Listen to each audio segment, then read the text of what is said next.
전격 인터뷰 친한계 인사죠. 김종혁 전 국민의힘 최고위원 연결해 새 지도부 평가와 정치 현안 살펴보겠습니다. 위원님 안녕하세요. 네, 안녕하십니까. 장동혁 대표의 당선 이변이었습니까? 예상하셨습니까?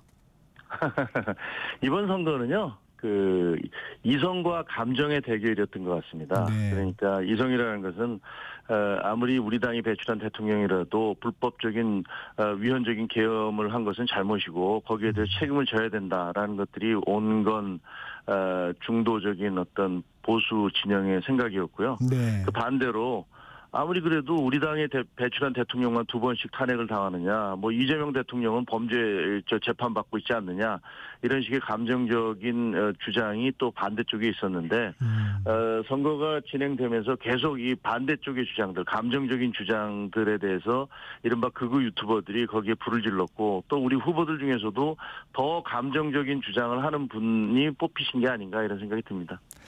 한동훈 전 대표 최악은 피해야 한다며 사실상 김문수 후보 지지를 했었는데 한동훈 효과는 어떻게 보세요?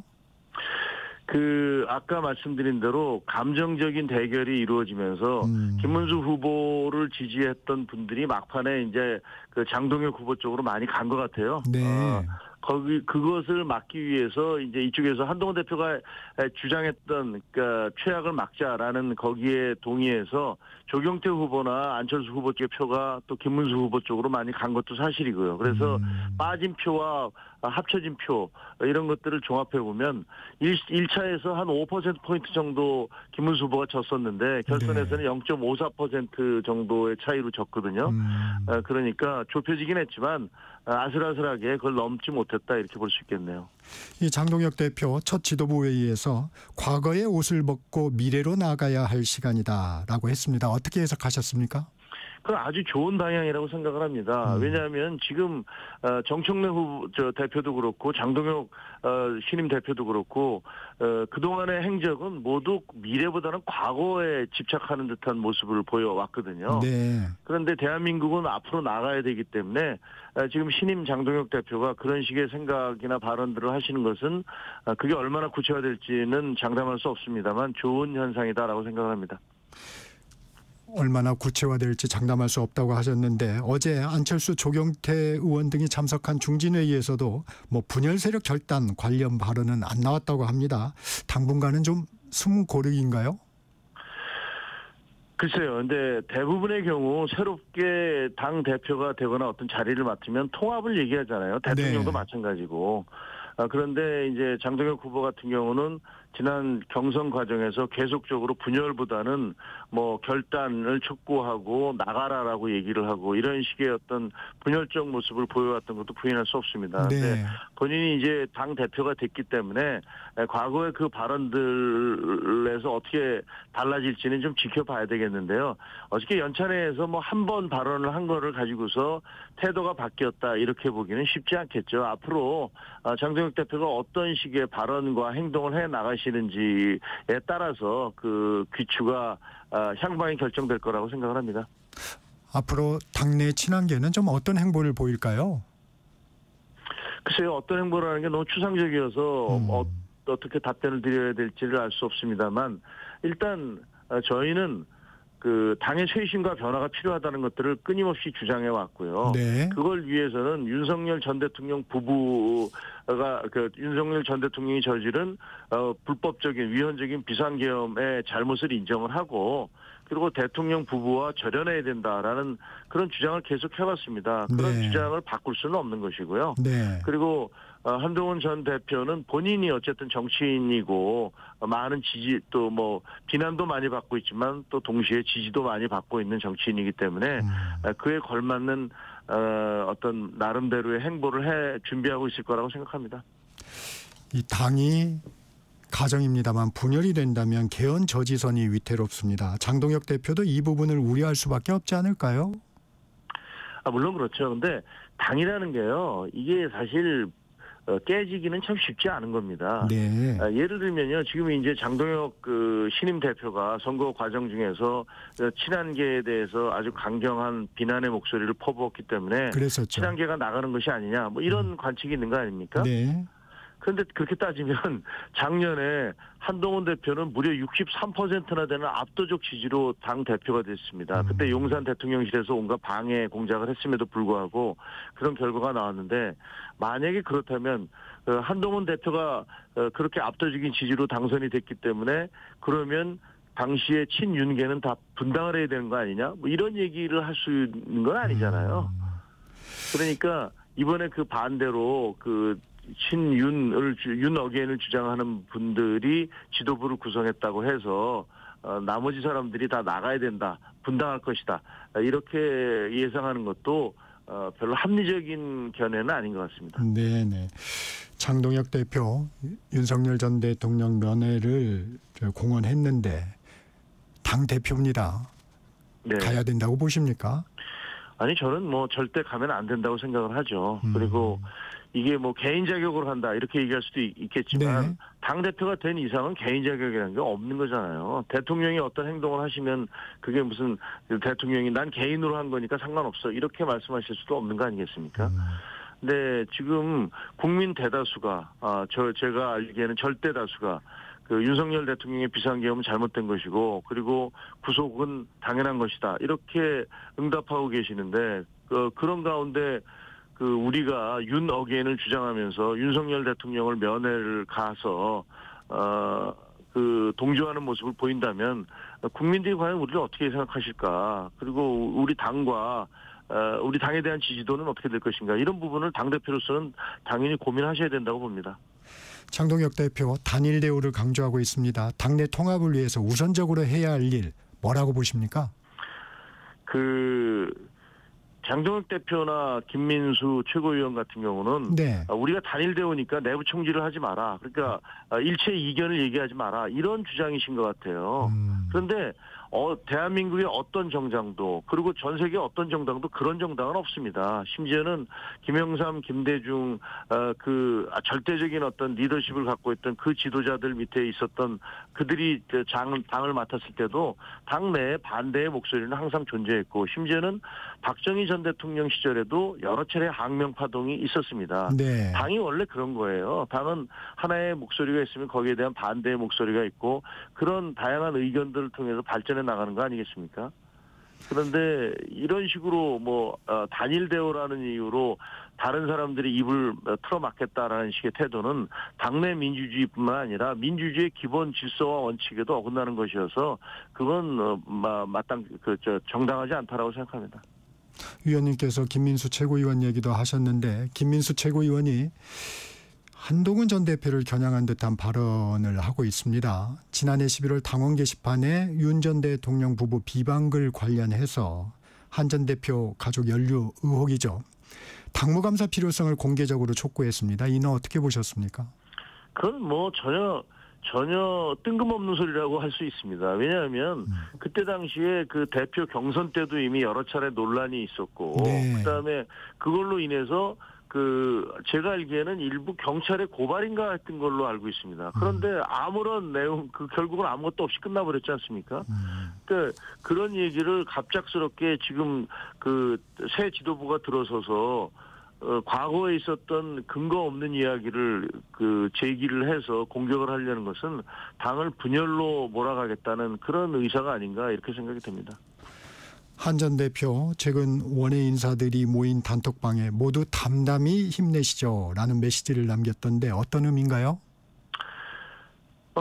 글쎄요. 그러니까 무슨 이번에 선거 결과에 대해서 그러니까 어쨌든 우리는 결과를 받아들여야 되잖아요.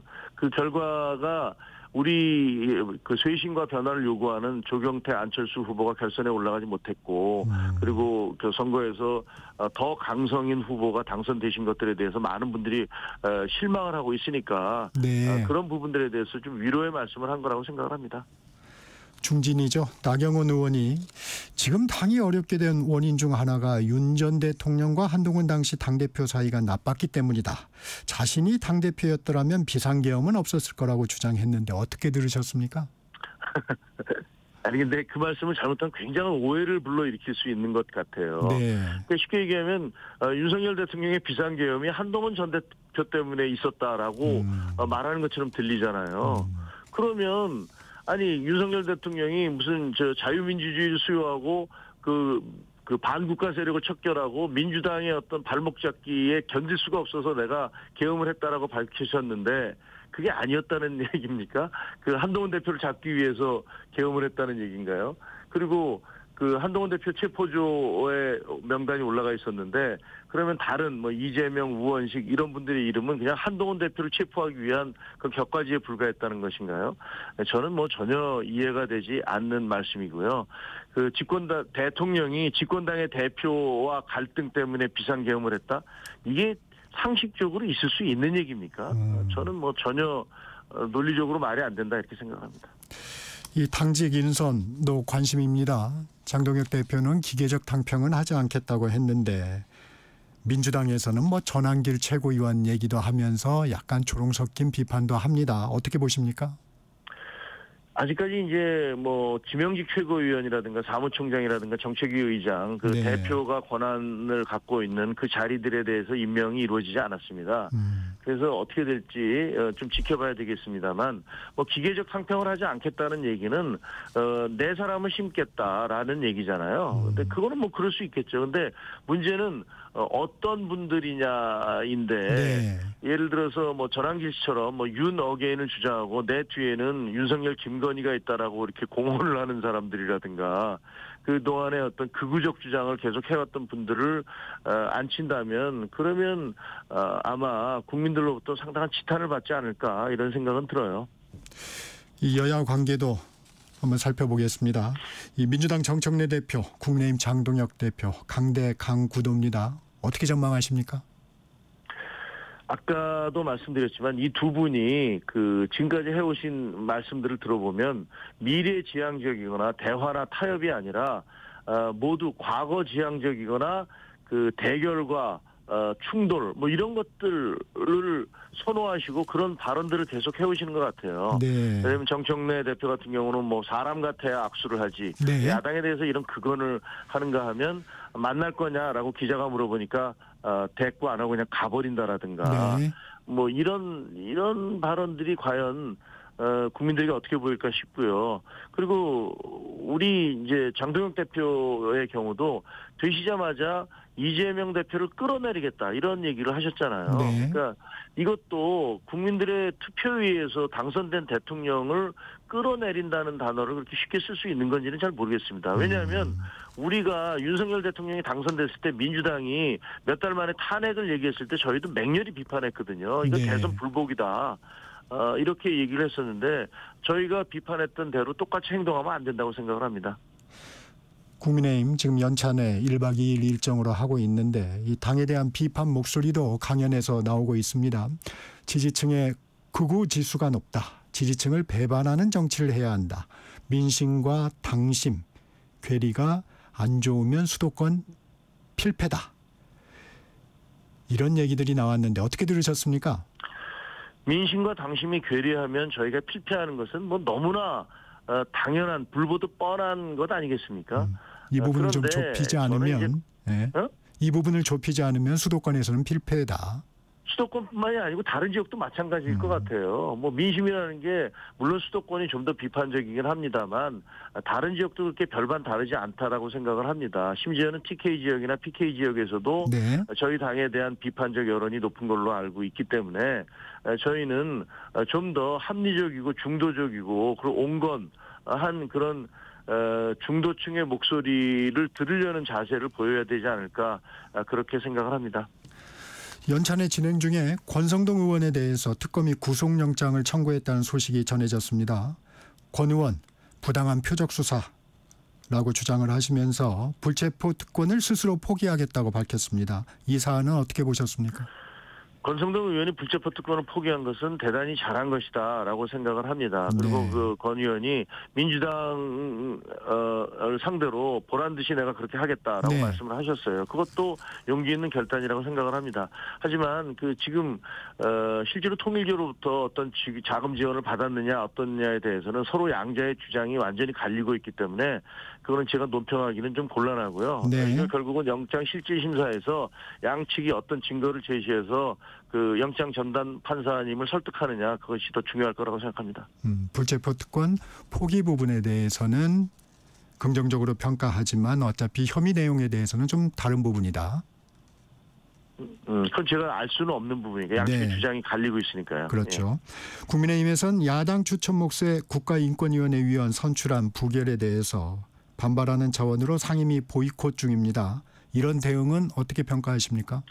상임위 보이콧을 잘했는지는 좀 모르겠어요. 그렇게 할 필요가 있나라는 생각이 들지만 집권 여당이 압도적 다수 의석을 가지고 야당이 추천한 인권위원들을 어떤 본인들이 주장하는 이 사람들이 부적절하다라는 이유로 부결시킨 것들이 과연 옳았느냐에 대해서는 저는 좀 이견이 있습니다. 왜냐하면 이분들이 지금 이재명 대통령이 임명하고 있는 그런 장관들이라든가 혹은 그 차관급들, 예를 들면 인사혁신처장을 비롯해서 이런 분들의 지금까지의 발언들이 과연 국민적 기준에 합당했느냐 이런 부분들 논란이 많지 않았습니까?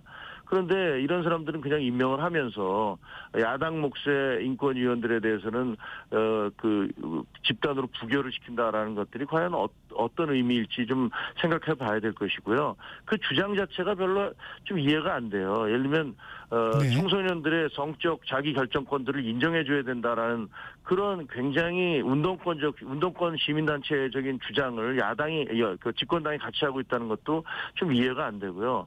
그리고 또 하나는 다른 변호사에 대해서는 해방이 도둑처럼 찾아왔다. 이것이 무슨 친일적인 발언이다라고 얘기하시는데 완전히 역사에 대한 몰이해입니다. 왜냐하면 그런 취지의 발언을 가장 먼저 하신 분은 김구 선생이세요.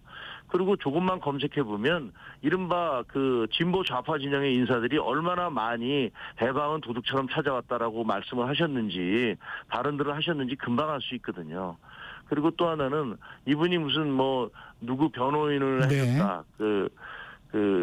정광훈 목사의 변호인이었다라는 것들을 문제 삼고 있는데 그러면 이재명 대통령의 대장동 변호인들이 무더기로 정부 부처로 가고 또 국회의원도 되고 하는 부분들에 대해서는 어떻게 설명하시겠습니까? 그래서 이거는 집권 여당이 너무 수적 다수를 가지고 밀어붙이고 있다. 별로 적절해 보이지 않는다라고 생각합니다. 이 얘기도 하나 여쭤볼게요. 우원식 국회의장이 위헌 위법한 비상계엄을 옹호하는 인사를 국회가 국회기관의 위원으로 추천한다는 것은 국회 스스로가 자신을 부정하는 것이다. 이렇게 지적을 했습니다. 국회의장의 행보는 어떻게 보셨어요? 아니면 국회의장은 얼마든지 그런 말씀을 하실 수 있다라고 생각을 합니다. 그런데 실질적으로 이것이 내란이냐 아니냐의 부분에 대해서는 이제 재판 과정이잖아요. 네. 그러니까 재판에서 결정이 돼야 될 거라고 생각합니다. 저는 위헌적이고 불법적이라고 개인적으로 판단을 합니다. 비상계엄이. 그래서 거기에 결사적으로 반대했던 것이고요. 그리고 대통령도 책임져야 된다고 하고 그걸 비판해 왔지만 지금 현 집권당이 입만 열면 내란당 하면서 상대당을 몰아붙이는 것은 대통령이 불법계엄을 했지만 그렇다고 해서 한동훈 당시 대표는 거기에 결사적으로 반대하면서 성명을 내고 의원들과 함께 반대해서 투표를 했는데 당 전체를 내란당으로 몰아가는 것은 그건 과도한 정치적인 공세다라고 생각합니다. 국회 법사위 얘기도 해보겠습니다. 야당 간사를 5선 중진인 나경원 의원이 맡게 됐습니다. 이 추미애 법사위원장의 대항마격인데 어떻게 보셨어요? 굉장히 법사위가 시끄러워지겠구나라고 생각을 합니다. 아시다시피 추미애 의원 추다르크라고 하고 나경원 의원 나다르크라고 하고 양쪽에서 가장 열심히 잘 싸운다라고 얘기를 하는 분들이시잖아요. 그러니까 또 두 분의 어떤 라이벌 의식도 있을 것 같아서 두 분이 법사위에서 이렇게 굉장한 충돌이 있지 않을까 해서 좀 우려도 됩니다. 여야 대치가 이어지는 상황인데 이재명 대통령이 귀국하자마자 여야 지도부 회동을 정무수석에게 지시를 했습니다. 대통령이 여야 대표간 좀 중재자 역할을 할 수 있을까요? 대통령이 장동혁 대표, 신임 대표를 만나자라고 바로 얘기하신 것은 상당한 정치적인 노림수도 좀 있는 것 같아요. 왜냐하면 장동혁 대표로서는 대통령이 순방 외교 성과에 대해서 얘기하고 설명을 하겠다는데 안 갈 수가 없는 거거든요. 근데 바로 그 전날 대통령을 끌어내리겠다 이런 발언을 했기 때문에 그렇다고 해서 덜컥대고 그걸 또 가겠다고 하기도 좀 곤란한 입장이에요. 그러니까 그런 부분들에 대해서 그 굉장히 노련한 수를 두신 것 같고 또 한편으로는 이거는 정청래 후보에 대한 일종의 경고도 있는 것 같아요. 뭐 네. 만나지도 않겠다, 악수도 않겠다 하는데 네. 대통령이 부르면 안 갈 겁니까? 그래서 가서 그럼 그 자리에서 두 사람 만나면 서로 악수 안 할 겁니까? 그 어떻게 보면 대통령으로서는 자기 당의 그 어떤 대표에 대한 아주 우회적이고 간접적인 경고이기도 하고 또 그 상대편 야당 우리 국민의힘 당 대표에 대해서는 일종의 어떤 정치적인 옆구리 찌르기 뭐 이런 그 판단이 있지 않았나 이렇게 생각합니다. 이 장동혁 대표는 여러 사람이 모여서 식사하고 덕담하는 영수회담은 생각지 않는다. 1대1 방식을 선호하는 것 같은데 이건 대통령이 받아들일 수 있을까요? 안 받아들일 거로 봅니다. 이거는 무슨 영수회담이 아니라 그 미국에 가서 그 만났을 때 그 사람들이 어떤 얘기를 했는지 그 트럼프 대통령과 있었던 이야기들 이런 걸 설명하기 위한 자리잖아요. 네. 그러니까 이거는 뭐 조금 1대1 회담은 안 할 걸로 생각합니다. 의제나 이런 부분이 먼저 앞서서 조율돼야 된다 이런 얘기도 했습니다. 근데 의제 같은 걸 조절하는 것은 지금 뭐 목표를 명확히 했잖아요. 그 내가 설명드리기 위해서 만난다라고 얘기를 했기 때문에 여기서 의제라는 것은 아마 그 검찰 네. 그 여당이 주장하는 검찰 개혁이라든가 이미 통과된 노봉법이라든가 뭐 이런 여러 가지 법안들 관련해서 방송법이라든가 이런 정리해 주시고요. 거를 논쟁을 하겠다는 것 같은데 글쎄요, 뭐 대통령이 그거를 설명회 자리에서 1대1로 그 초청해서 얘기를 할 것 같지는 않습니다. 네, 지금까지 김종혁 전 국민의힘 최고위원이었습니다. 고맙습니다. 감사합니다. 정책시사 1부 여기서 마칩니다. 안녕하세요.